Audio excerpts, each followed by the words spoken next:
আমাদের চলার পথে আমরা হামেশাই সবাইকে একটা কমন প্রশ্ন জিজ্ঞেস করি, কেমন আছিস? কিন্তু এর সঠিক উত্তর কি কেউ দিতে পারে? কেউ কি বলতে পারে সত্যি সে কেমন আছে? এর উত্তরে আমরা প্রায় সময় বলে থাকি, এই চলছে। আসলে এই প্রশ্নটার নির্দিষ্ট কোনো উত্তর হয় না, উত্তর দেওয়াও যায় না। কি বলবো এর উত্তরে, সেটা আমরা কেউই বুঝে উঠতে পারি না। কারণ আমরা আসলে মনে সবাই একটা না একটা কষ্ট নিয়ে থাকি, সবাই তো ভালো থাকি না।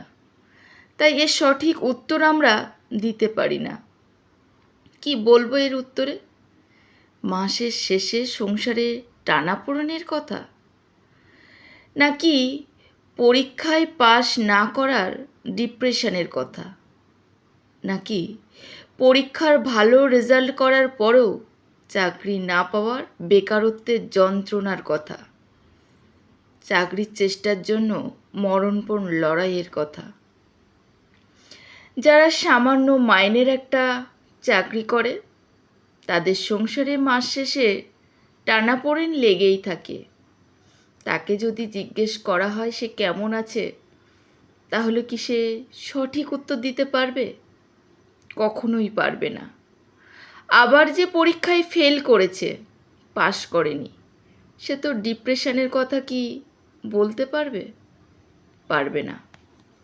আবার যে ছেলেটা বা মেয়েটা বেকারত্বের যন্ত্রণায় জ্বলছে, সেও কিন্তু এই প্রশ্নটার সঠিক উত্তর দিতে পারবে না। আসলে এই প্রশ্নের সঠিক উত্তর দেওয়াও যায় না। আমাদের মন খারাপ প্রকাশের বা মানুষের অভাবে কোলবালিশ ভেজানো কান্নার কথা আমরা কখনোই কাউকে বলে বোঝাতে পারি না, বলতে পারি না। কি করে বলবো সবাইকে? সেটা কেউ বুঝবেও না। এই প্রশ্নের উত্তরে আমরা কি বলবো?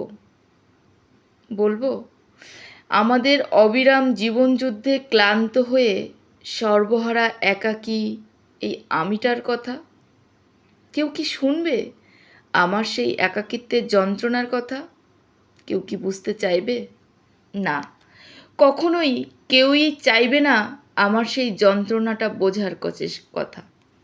কেউ শুনতেও চাইবে না। তাই মুখে বোবা সেলুটে পেটে আমরা একই উত্তরে ফিরে আসি, এই চলছে। কেমন আছিস এই প্রশ্নের উত্তরে আমরা সবাই হাসি মুখে উত্তর দিই, এই চলছে, ভালোই চলছে।